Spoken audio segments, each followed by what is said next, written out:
So every year in MLB The Show, we get new legends to the game. This year was probably one of the weaker new legend classes, at least from release. I mean, we had some good names like Adrian Beltre, Rafael Palmeiro, guys like that. But it hasn't really been as big of a class as previous years. We haven't had like that one new legend that just stands out from everyone. But it's okay. I mean, we already have so many big names in the game.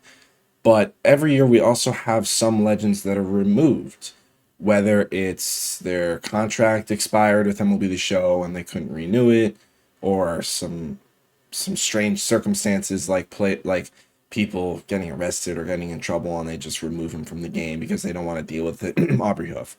Um, but anyway, every year we do end up losing some legends, and we did lose a solid amount this year. There aren't that many that are like, dang, that's really gone. There are a few that I'm really sad about.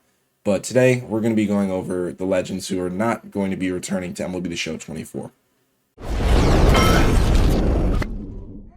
So if you're wondering how people figured this out, if you go into the rosters, I'm not going to do it now, but if you go into the rosters, there are legend rosters. And so every legend that is in the game is in the legend rosters, except hidden legends that are new to this year that are going to be revealed later in the year.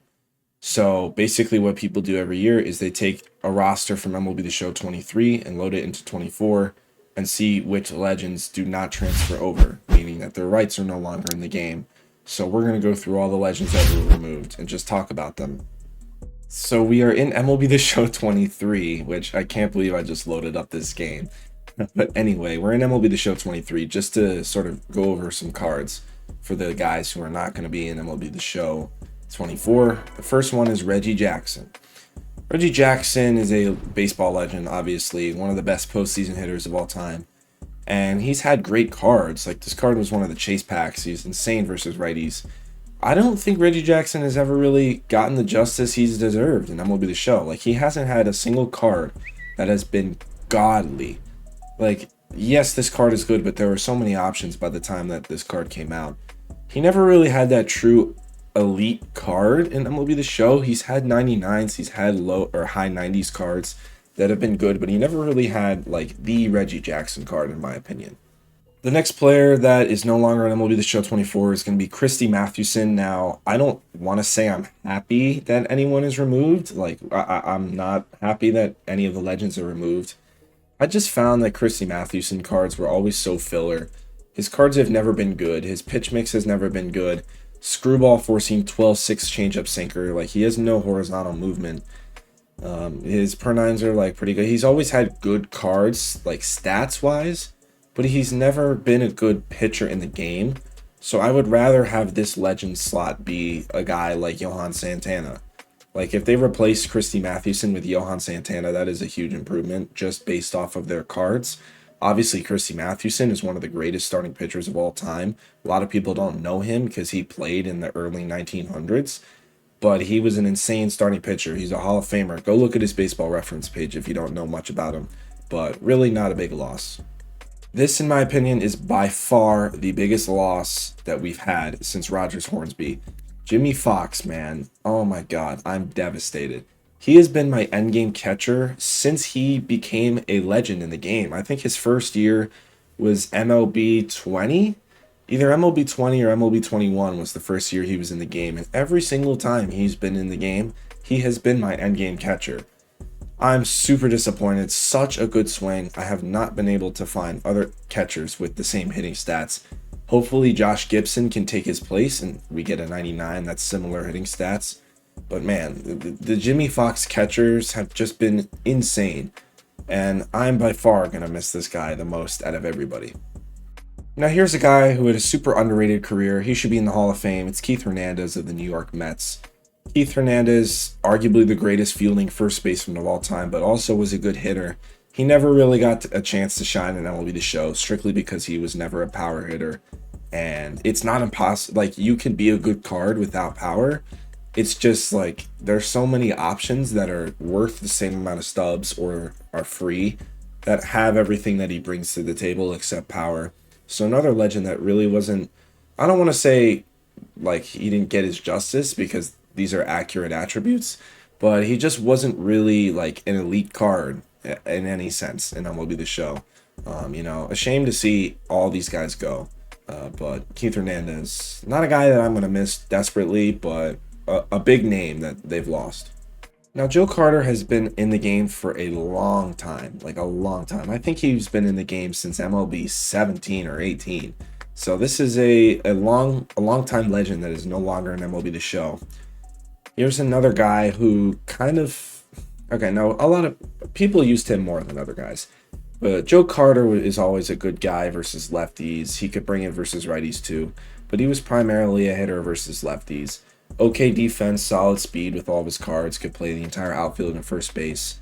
You know, obviously known for being the hero in the World Series for the Blue Jays, winning against the Phillies off a walk-off homer to win back-to-back. The Blue Jays haven't been the same since. But anyway, Joe Carter is going to be missed.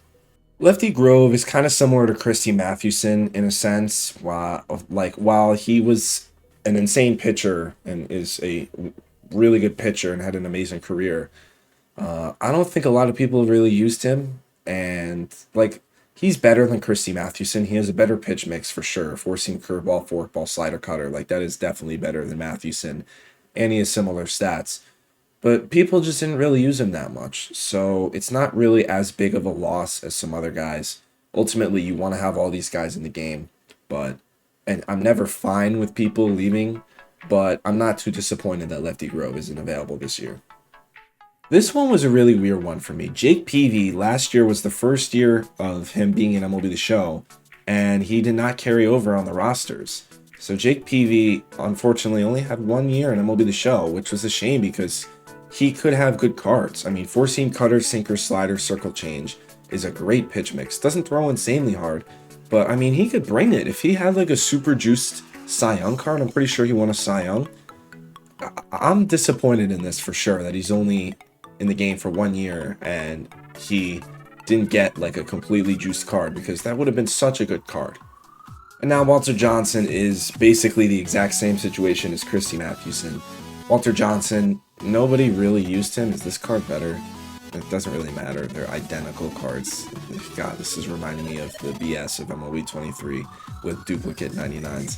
But anyway, Walter Johnson is kind of similar to Christy Matthews in a sense where not a good pitch mix, never really been usable online. So it's not really the end of the world, and I would rather have a new legend that is better than Walter Johnson. You obviously would rather have everybody stay, but if you had to replace someone, then I'm totally fine with it. Dave Parker is an interesting legend because he's always had 99s, but none of them have really been endgame. You know, they've been good. Like this Dave Parker was a good card in set 1. 122, 113 contact, 90, 99 power. Like, he's always been a good contact hitter with good power, but just not elite power.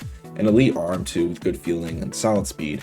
But, I mean, again, another legend that isn't endgame like Jimmy Fox, so I'm not going to be losing sleep over it. There are definitely better outfielder options. The only Dave Parker I can really think of is the one from, like, MLB 17, 18. He had a really good 99 in one of the really old years, but don't really think anything else comes to mind with Dave Parker. Looking back at Jason Kendall, I don't know how he didn't get a 99 last year. I mean, like, out of all years to not get a 99, how did he not get a 99 in MLB 23? Anyway, looking at a 97 Jason Kendall, you know what you're going to get. You're going to get high contact, vision, and clutch with not so good power, good defense, and insane speed for a catcher. This is probably the only thing I'm going to miss out of Jason Kendall, is just having a catcher option that can actually steal bases efficiently. That was one of the most unique things about Jason Kendall. The only guy who you can even really compare him to in that sense is JT Realmuto, and I don't even think he does it as much anymore. But Jason Kendall always had really good speed numbers as a catcher, which was just insane in my opinion. But that's really the only thing I'm going to miss. You know, there are better catchers, Mike Piazza, Jimmy Fox before he got removed. I mean, even like Kyle Schwarber cards, like, you're going to take those over this any day of the week. But still sad to see him go. And then similar to Jake Peavey, we have another legend who was only in the game for 1 year in Mark Moulder. Now, Mark Moulder was in the game for MLB The Show 23. He was a new legend, and apparently he's not going to be in MLB The Show 24. This is another situation where I'm pretty disappointed because he could have had a really, really good card. I mean, look at that pitch mix. Sinker, curve, splitter, slider, cutter. They could have given him a little buff to velo, get his fastball, or get his sinker to like 96, 97. They could have done it. They could have given him higher per nines. Like, this card is solid, but I'm disappointed that we didn't get an even more juiced up Mark Moulder than because we've had pitching cards that have been juiced up way above what they actually played. So a little disappointed that Mark Moulder's gone, especially because he was only in the game for 1 year.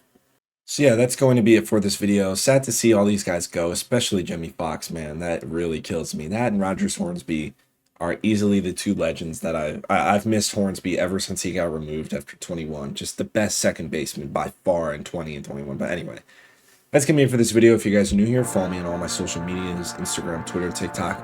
And most importantly, make sure you subscribe on here on YouTube. So yeah, see you guys in the next one. Peace.